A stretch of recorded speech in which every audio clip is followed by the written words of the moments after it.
Pepatah Aba Anom Pesantren Suryalaya. Agama adalah untuk diri sendiri, bukan untuk orang lain. Adapun agama adalah untuk diri sendiri, dan harus benar-benar dilaksanakan terlebih dahulu oleh diri sendiri sebelum diperintahkan kepada orang lain. Firman Allah, apakah tidak punya akal kalian? Ke orang lain memerintah ini dan itu, sholat harus seperti ini dan seperti itu, sedangkan kamu hanya bermain-main saja.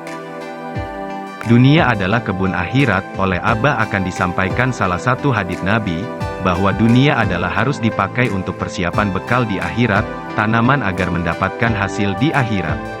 Barang siapa yang tidak menanam di dunianya, maka di akhirat tidak akan mendapatkan hasil apa-apa. Adapun akhirat adalah dibagi dua. Yang terakhir adalah apa kata kita sekarang ini. Menanam singkong dari batang pohon yang hanya sejengkal, dan akhirnya batang pohon tersebut menjadi sepanjang ukuran 2 tangan yang direntangkan, malah ada untuk ditanam kembali 10 batang, ditambah lagi pucuknya bisa dimasak, daunnya untuk makanan kambing, dan umbinya ada beberapa puluhnya. Lalu kurang apa lagi pemberian dari Tuhan? Adapun akhir harus lebih bagus daripada awal. Akhirat adalah lebih bagus daripada dunia. Hubungan antar manusia, jangan suka menghilangkan jasa pemberian orang lain dan jasa kebaikan lainnya. Kita mengetahui alif dari siapa?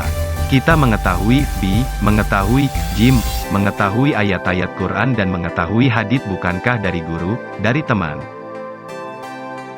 Oleh karena itu Allah berfirman, sungguh celaka manusia, di mana saja, sedang apapun, sedang bekerja apapun, apabila belum bisa berhubungan dengan Allah khususnya, belum bisa memperlihatkan pergaulan dengan urusan manusia umumnya, ternyata apabila ditafakuri, kita ini belum mampu berpisah dengan yang lain. Ikhlas adalah antinya setan. Dalam surat Az-Zumar ayat 2, ibadahlah engkau kepada Allah, iringi dengan ikhlas. Itu merupakan perintah yang tegas, disebabkan setan sangat takut kepada orang yang ikhlas. Setan pernah menghadap kepada Allah, Tuhanku, semoga aku diizinkan untuk selalu menggoda semua manusia yang berada di alam dunia ini, akan aku bawa ke arahku agar mereka tetap tidak beriman kepada engkau.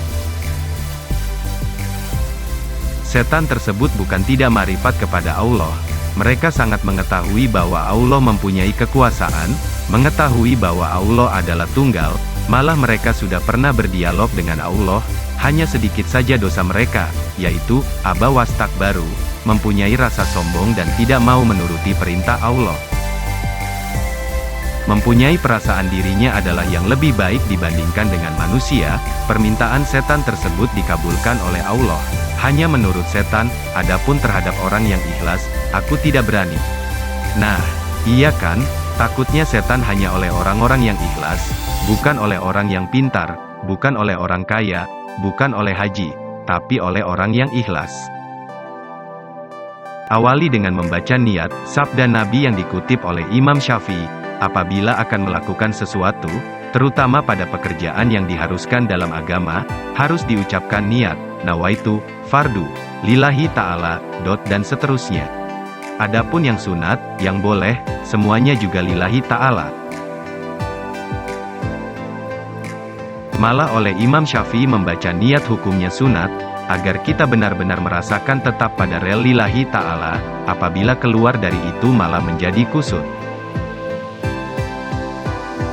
Sebabnya malas thariqah bukan merupakan tujuan, tetapi merupakan usaha untuk mencapai suatu keberhasilan agar mencapai tujuan. Adapun gerak, ibadah lahir, telah diajarkan oleh ilmu fiqh, tasawuf dan usuluddin.